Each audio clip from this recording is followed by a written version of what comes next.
Cynthia here from Really Clear Designs. I'm going to talk to you today about how to do yarn overs. A yarn over is a way to increase and leave a hole or an eyelet in your knitting. Because they're an increase, they're usually balanced by a decrease, but we won't do that in this video for the sake of being efficient. There are 4 types of yarn overs. One is going from a knit to a knit stitch, going from a knit to a purl, going from a purl to a purl, and finally going from a purl to a knit. I'll show you all 4 types holding the yarn in either the left or the right hand. You're doing exactly the same thing in both cases. It looks just a little different. So let's start with a knit to knit yarn over.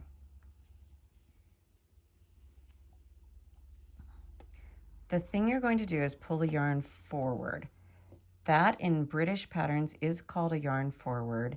In American patterns, it's called a yarn over. But in either case, what you're doing is just pulling that yarn forward. That's the act of the yarn over.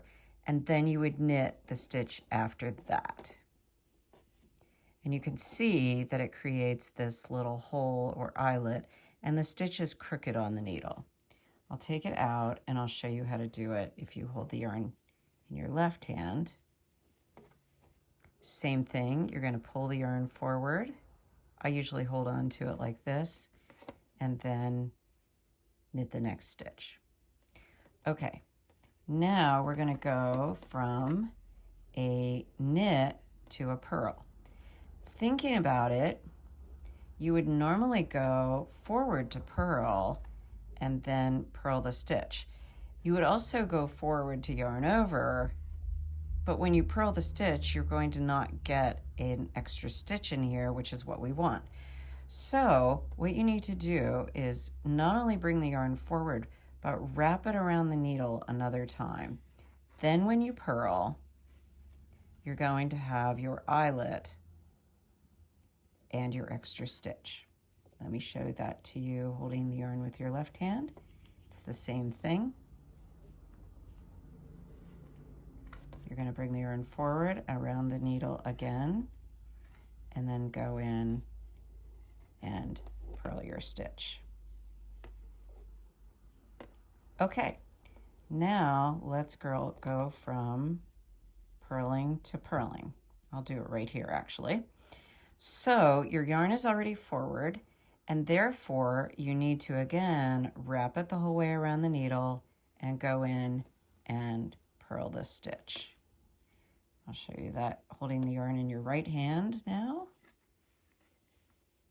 You're bringing the yarn forward, wrapping it around again, and purling. Now let's do the final one. You're going from a purl to a knit. You're already with the yarn forward. If you go into knit, it's going to wrap around the needle crookedly. So all you do is keep the yarn forward, you get your eyelet, and you're all ready to go. And let's try that again with the yarn in the left hand. It's the same exact thing, of course. Yarn is forward, go into knit, bring the yarn around the back, and work through. So I should have 16 stitches on my needle now because I had 12 and then I added 4 more. So there's 4, 8, 12, and 16. You can see all of the eyelets. There's one, there's one, there's one, and there's one. That's all there is to it. As I said, these are usually balanced out with some sort of decrease because when you increase a stitch, you want to decrease on that same row to keep the row with the same number of stitches. But at least now you know how to do different kinds of yarn overs.